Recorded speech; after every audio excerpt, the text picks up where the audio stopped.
Ganjar Pranowo diprediksi jadi lawan terberat Prabowo pada Pilpres 2024. Direktur Eksekutif Carta Politika Yunarto Wijaya menduga Ketua Umum Partai Gerindra Prabowo Subianto bakal bersaing dengan sejumlah nama besar jika mencalonkan diri pada pemilu presiden atau Pilpres 2024. Salah satu yang diprediksi menjadi pesaing terberat Prabowo yakni Gubernur Jawa Tengah Ganjar Pranowo. Kalau ditanya peluang Pak Prabowo untuk menang pada Pilpres 2024 besar atau tidak, saya harus mengatakan lawan terberat Pak Prabowo adalah Ganjar Pranowo, kata Yunarto kepada Kompas.com Kamis. Merujuk pada survei sejumlah lembaga, kata Yunarto, dengan elektabilitas yang demikian tingkat pengenalan Ganjar di masyarakat masih jauh lebih rendah dibandingkan dengan Prabowo. Sementara itu, dengan elektabilitasnya kini, tingkat keterkenalan Prabowo di publik sudah maksimal. Sedangkan Prabowo sebaliknya, artinya peluang dari Ganjar untuk menaikkan elektabilitas masih jauh lebih besar dibandingkan Pak Prabowo, yang tingkat pengenalannya sudah mentok dan ruang geraknya jauh lebih kecil, ujar Yunarto.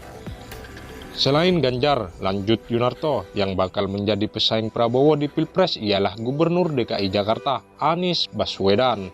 Sejauh ini survei sejumlah lembaga memperlihatkan bahwa elektabilitas ketiganya hampir selalu berada di tiga besar. Jika Ganjar dan Anies tak maju di Pilpres, diyakini Prabowo bakal memenangkan pertarungan. Namun, Yunarto mengatakan sulit untuk memastikan Ganjar dan Anies tak maju di Pilpres mengingat keduanya punya modal elektabilitas tinggi. Dapat dipastikan banyak partai politik melirik keduanya. Yunarto menilai dengan sepak terjang Prabowo yang demikian, Menteri Pertahanan itu punya sejumlah kelebihan sekaligus kelemahan jika hendak maju lagi di Pilpres. Salah satu kelebihannya, Prabowo punya pengalaman panjang dalam membangun komunikasi dan hubungan emosional dengan para pendukung lewat 2 kali pemilu di 2014 dan 2019. Kedua, politisi Gerindra itu merupakan pemimpin partai politik besar di tanah air. Partai yang dipimpin Prabowo hampir pasti solid mendukung calonnya. Selain itu, latar belakang sebagai orang yang pernah lama berkarir di militer juga dinilai sebagai keuntungan bagi Prabowo. Sebagian masyarakat masih melekat secara emosional kalau dibandingkan dengan masa Orde Baru. Kan ada ikatan emosional antara negara dengan latar belakang militer, ujar Yunarto. Namun demikian, pernah mencalonkan diri di Pilpres 2014 dan 2019 juga menjadi kelemahan bagi Prabowo, sebab dia merupakan wajah lama di pemilihan presiden. Bisa jadi pemilih jenuh pada Prabowo dan lebih menjatuhkan pilihannya ke wajah-wajah baru. Jadi lawan pertamanya adalah kejenuhan dari masyarakat dibandingkan dengan tawaran yang akan diberikan oleh wajah baru, terutama seperti Ganjar ataupun Anies. Tantangan keduanya, lanjut Yunarto, memastikan basis pemilih Prabowo tetap memberikan suara untuknya. Pemilih Prabowo di 2 kali Pilpres umumnya mereka yang tak menyukai sosok Jokowi.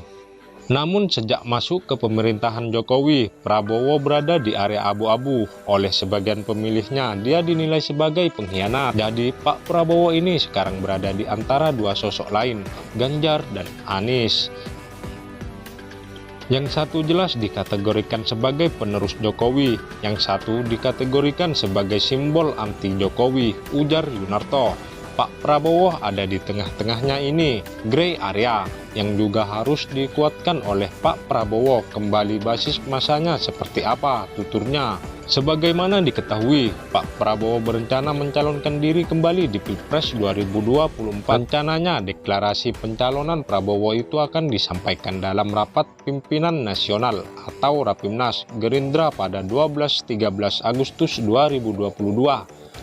Prabowo mengaku tak bisa menolak jika dalam Rapimnas Gerindra semua kader sepakat untuk kembali mengusungnya sebagai capres. Tentu harus saya terima dengan baik, seandainya nanti dicalonkan, katanya saat ditemui di kantor Komisi Pemilihan Umum atau KPU RI Menteng, Jakarta Pusat.